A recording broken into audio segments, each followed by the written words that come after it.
लेकिन यह कि बहरहाल जब इजलिस बिना नोमिन साअतन थोड़ा सा भी वक्त मिल जाता है वहाँ मुज़ाकरे का, तो ये भी जाने बने के लिए फ़ायदेमंद होता है। सबसे पहले तो ये बात है कि अल्हम्दुलिल्लाह दुनिया के जिस किसी खत्ते में जाना होता है, जिस किसी खत्ते में, मैं 6 बर्रे आज़म घूमा, जितने दुनिया में बर्रे आज़म है कोई बर्रे आज़म छोड़ा नहीं जिसमें ना गया, और 80 से ज़्यादा ममालिक में जाने का इत्तेफाक हुआ है। अल्लाह तबारक व तआला का ये फज़्ल व करम आपने मैं आँखों से देखा है कि जहाँ कहीं जाओ दारुल देवबंद से ताल्लुक़ रखने वाला कोई आदमी खिदमत के वाला मिल जाएगा हर जगह, जिस जगह। एक मरतबा मैं इंडोनेशिया गया था, तो इंडोनेशिया के लोगों ने जो मेरे मेज़बान थे उन्होंने कहा यहाँ एक हिल स्टेशन है, यानी पहाड़ी मकाम जो तफरी का होता है, तो हम आपको वहाँ ले जाना चाहते हैं। चलिए अच्छी बात है।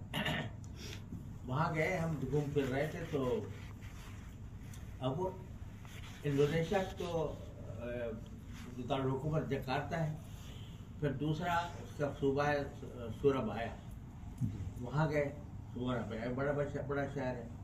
फिर उन स्टेशन जो था वो काफ़ी बुलंदी पर था और कोई 2-3 घंटे का सफ़र था, तो वहाँ जाके हम घूम फिरते रहे।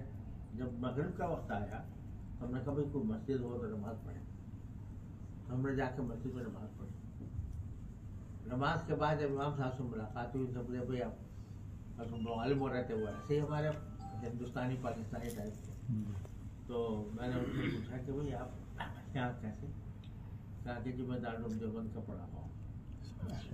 अब उस दूर दराज इलाके में भी दारुल देवबंद का फैज़ अल्लाह ने फैला। कोई खित्ता दुनिया का ऐसा नहीं है जिसमें फैला ना हो।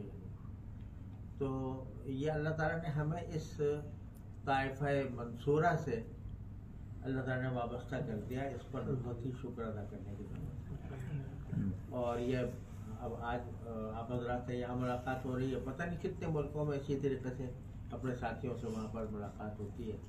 और कुछ बहुत से ऐसे हैं जो हमारे दारुल के पढ़े हुए होते हैं, वहाँ किसी और फारूकिया के पढ़े हुए होते हैं, या मिडल टाउन के पढ़े हुए होते हैं, या दारुल मकारिया के पढ़े हुए होते हैं, लेकिन निस्बत सबकी दारुल देवबंद से ही है, क्योंकि वही मबदा फैज़ है हमारा और वहीं से